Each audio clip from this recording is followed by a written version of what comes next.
But cleaning products weren't the only substances that found unexpected second lives through accidental discoveries. Sometimes the most profound transformations began the sweet accident that sparked diet culture. A laboratory accident from 1879 now influences billions of daily servings of artificial sweeteners worldwide. This massive market emerged from one man's failure to follow basic laboratory hygiene, proving that cultural shifts can begin with the smallest personal oversights.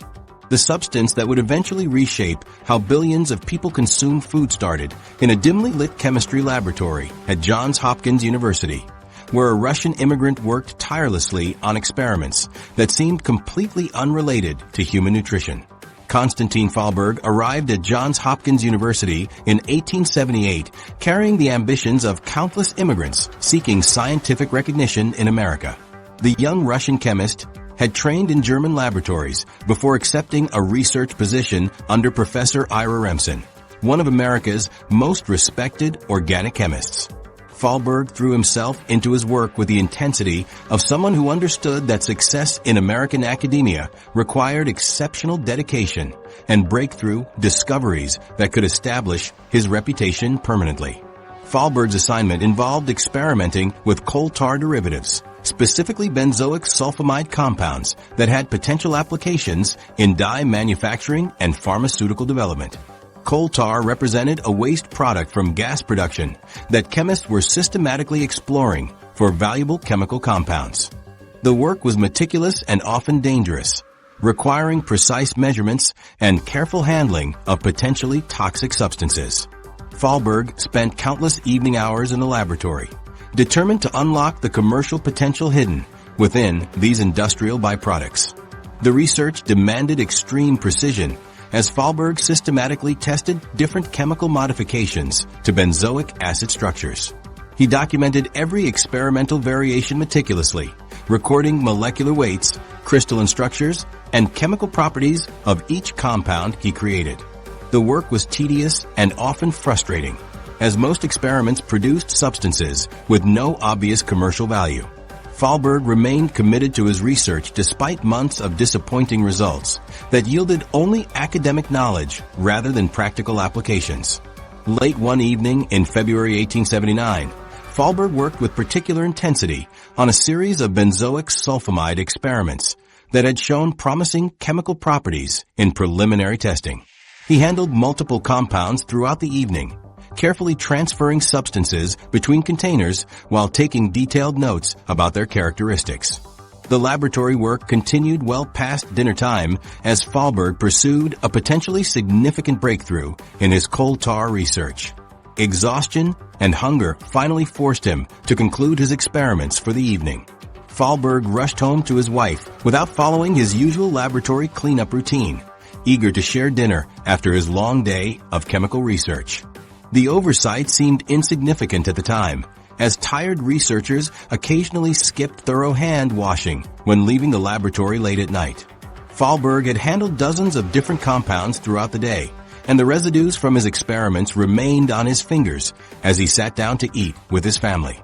The pivotal moment occurred when Fahlberg reached for a piece of bread during dinner and noticed an intensely sweet taste that had nothing to do with the food itself. The sweetness was unlike anything he had ever experienced, far more intense than sugar, yet completely different in character. Fahlberg immediately recognized that the taste originated from his unwashed hands rather than the bread, suggesting that one of his experimental compounds possessed extraordinary sweetening properties that he had never anticipated.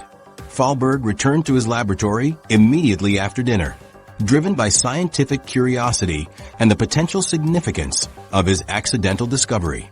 He began systematic testing to isolate the source of the intense sweetness, examining every compound he had handled during his evening experiments. The process required careful tasting of minute quantities from each experimental batch, a dangerous procedure that demonstrated Fahlberg's commitment to understanding his accidental finding. His methodical approach eventually identified the specific benzoic sulfamide compound responsible for the remarkable sweetening effect. The substance that Fahlberg had accidentally created proved to be 300 to 500 times sweeter than sugar while containing 0 calories. representing a revolutionary breakthrough in food chemistry. This discovery suggested enormous commercial potential for creating sugar alternatives that could satisfy human sweet cravings without the caloric consequences of natural sweeteners. Fahlberg named his discovery saccharin and recognized immediately that it is accidental.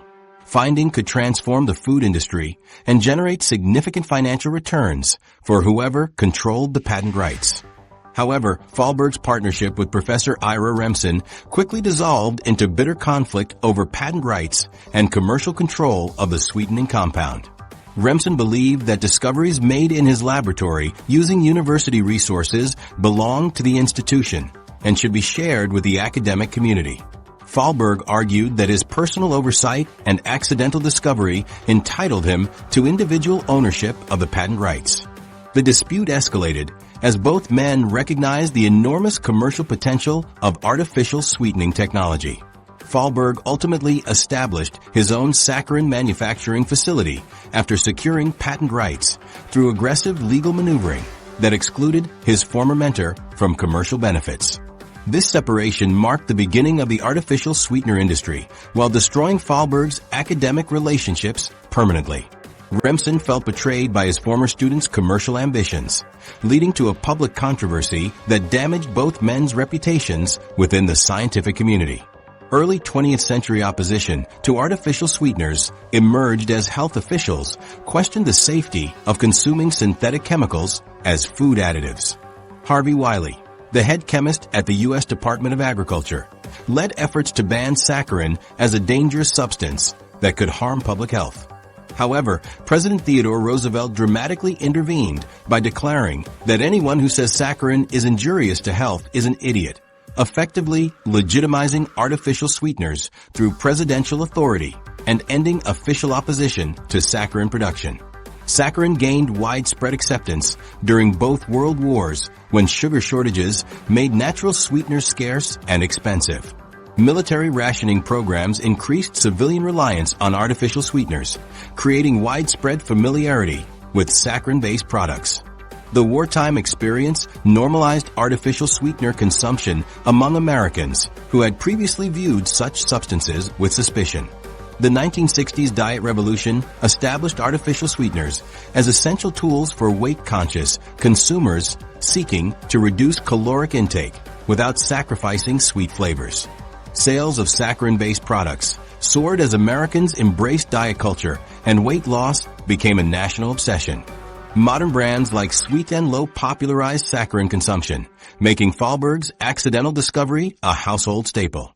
A chemist's failure to wash his hands accidentally created the foundation of modern diet culture, demonstrating how laboratory oversights can reshape entire industries.